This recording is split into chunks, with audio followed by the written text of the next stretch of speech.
Somebody gave me a Louise Hay greeting card, and this was sometime in the 80s before I found the teaching itself. And it's like that, it resonated with me and it made a lot of sense. I didn't know who Louise Hay was. I didn't know what any of the rest of it meant. When I got into this, it wasn't about oneness. It was through religious science, and the thing that was really powerful there was the prayer technique, which is really what I focused on about using that oneness and our connection with the oneness to create a new experience. So that's how I got into it, and then people started using the term oneness around me. So it's more of a side effect than a primary. Mm-hmm. But the other thing that's really amazing is the first time I went to an INTA Congress, the International New Thought Alliance, but my friend who was there said, yeah, people who understand one branch of New Thought think that all the rest of them are just completely different.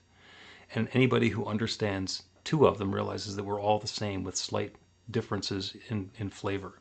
Yeah, and And focus and like what they do, like the prayer.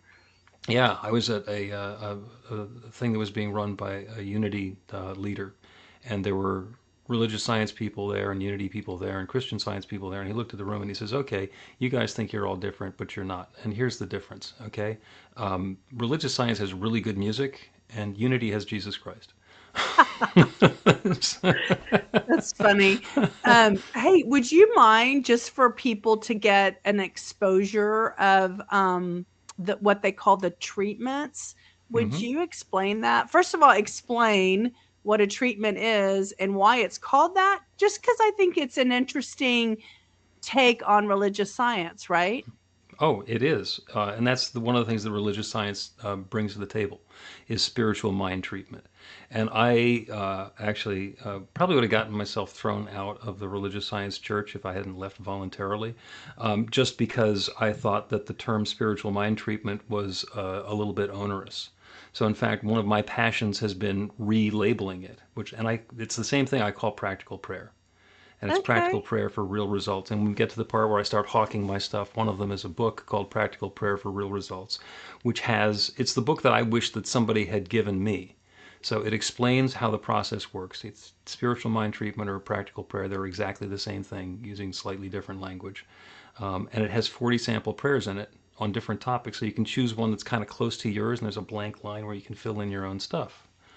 But the idea of practical prayer or spiritual mind treatment is that you take all the stuff that's good about an affirmation, where you're claiming something: I am lovable, I am prosperous, I am healthy, I am comfortable, I am having my perfect loving relationship. And those work, and they work beautifully. And the entire self help movement is made on based on that. I can say these affirmations and create something new in my life. And they work right up until they stop working.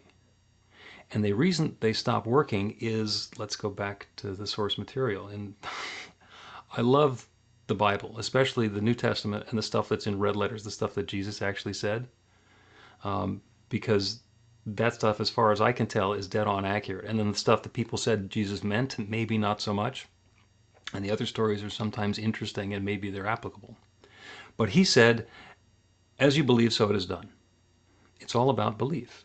So what's happening with my affirmation is when I say I am prosperous, if I don't have a belief that I can't be prosperous, then it opens up the channel, and that infinite creative power that creates everything, the one, creates an experience of prosperity for me. Just no problem.